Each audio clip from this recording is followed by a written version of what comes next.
I'm Dr. Austin Perlmutter, and burning incense inside your home, inside your office, or inside any other closed area is a risk for your brain health. In this video, we're going to break down exactly why that is the case using the best available research, and I will explain why incense smoke in an indoor setting is one of the worst things that you can do if you do it over time as it relates to hidden risk factors for conditions like dementia and mental health disorders. So for background, I have been studying correlations between environmental influences and brain health for about a decade now.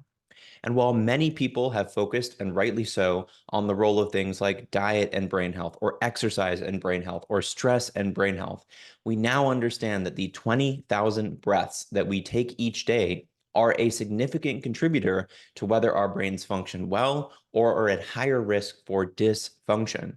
That's because every breath we take contains a number of different molecules, particles that can influence our immune system, our metabolism, as well as our vascular health. And in doing so, each breath we take is a vote for or against good brain health. Now, a number of things contribute to the quality of the air that we breathe. But if we look at what is usually happening for most people, especially in the United States, we are spending the vast majority of our time indoors. 90+% of our time is spent indoors. And that means that while outdoor air pollution is important, wildfire smoke is an issue, that the majority of our exposure to toxic air pollution is happening inside our houses. Now, the World Health Organization understands this. They actually have said that about 4 to 5 million deaths each year are attributable to indoor air pollution. And the actual sources of that indoor air pollution differ depending on the country.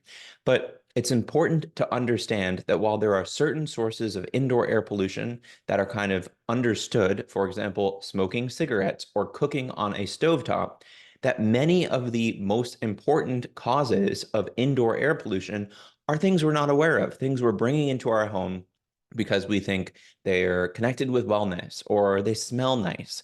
And one of the biggest offenders, if not the biggest offender, is bringing incense into our homes. When we think about why incense matters from a general kind of breakdown, we need to think about what is in incense. And so incense has been around for thousands of years. It's comprised of different elements, wood powder, adhesive, and then the scented element. You can find a number of different forms of incense online right now. But the bottom line is that when you burn incense, you are generating a host of tiny particles called particulate matter that have been linked to higher risk of everything from cardiovascular disease to diabetes to brain conditions like dementia, in particular Alzheimer's disease and depression.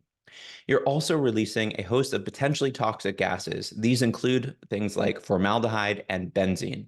But the bottom line I want to reemphasize here, two things being contributed to your indoor air pollution when you burn incense, one being particulate matter, the other being some of these gases.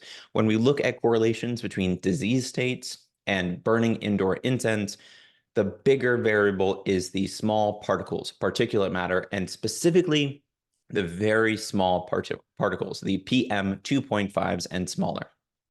When we look at large-scale observational data, we see that people who are exposed to indoor incense are at a higher risk for developing a number of different issues. These range from respiratory issues to immune dysfunction. We also know that when you burn incense in a room in your house, it doesn't stay in that room. So when they did a modeling study on an experimental house, they showed that incense particles and pollutants were able to go around closed doors and up and down different floors of this home, even if they were supposedly contained in one room.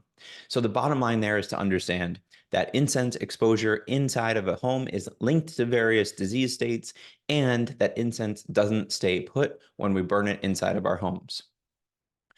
To emphasize this point again, incense smoke releases two things that we want to worry about. One is particulate matter, the other are these gas particles. But the particulate matter is the more important variable. Particulate matter is one of the big concerns for secondhand smoke. This is the reason why we don't want to be exposed to secondhand smoke. But when researchers looked at comparison between the amount of particulate matter generated per gram of incense versus cigarettes, they found it was about 4 to 5 times higher than what is generated by cigarettes, which is absolutely stunning because it means here that incense may actually contribute 400 to 500% more to particulate matter air pollution in our homes, offices, in our cars than do cigarettes by weight burned. Now, unsurprisingly, when you look at places where incense is used more highly, you see that air pollution, specifically particulate matter, is much higher than places where incense is not used. So, in one study where they looked at temples, they found that the indoor incense using temples had levels of particulate matter, specifically the PM 2.5s, 300% higher than places that were not using the incense. And when we look at the correlations between PM 2.5s, outdoor versus indoor in places that are burning incense, what they find is that people who burn incense in their homes have much higher levels of PM 2.5 compared to homes and outside where incense is not being burned. Let's now tether this to brain function, because I think that's the really important variable here. There was a study that was published in 2021 in the journal Proceedings of the National Academy of Sciences. They found that research was demonstrating higher levels of PM 2.5s correlated with higher levels of dementia. And there was research that was just published in the Journal of the Journal of the American Medical Association that showed that higher levels of PM 2.5 exposure are linked to higher levels of depression.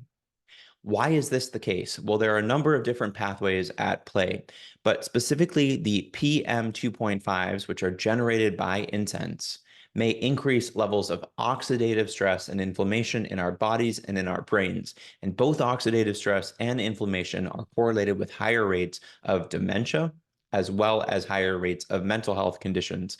These seem to be, at least mechanistically, some of the principal drivers of worse brain health.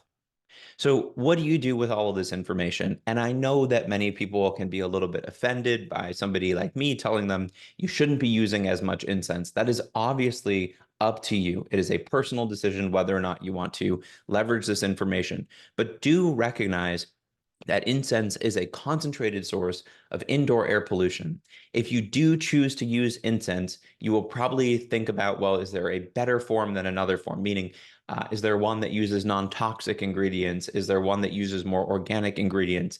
And what I would say is, if it is generating smoke in your home, it is not good for your brain. So as much as it would be nice to stratify each form of incense by risk that it poses to your brain, it at this point seems more relevant to simply say less is better. So if you do choose to use incense in your home, I would say to abide by the following 4 steps. One would be to ventilate. That means opening your windows. That means increasing airflow through whatever room you're using the incense in. Two would be to make sure you're using an air purification system. And so this might be a portable air purifier. It might be your home air purification system. Three would be to limit the amount burned. So if you want to use incense, you want to have that scent, okay, but don't let it go for hours at a time. Don't generate too much smoke. Basically, less is better.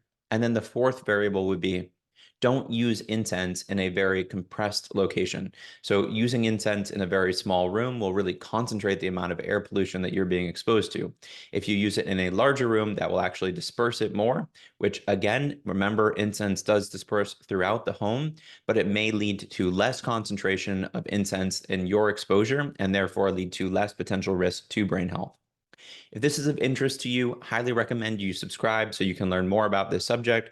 Also, make sure to check out my website, austinperlmutter.com, and sign up for my newsletter where you can get updates on this type of content once a week for free. Thanks for watching.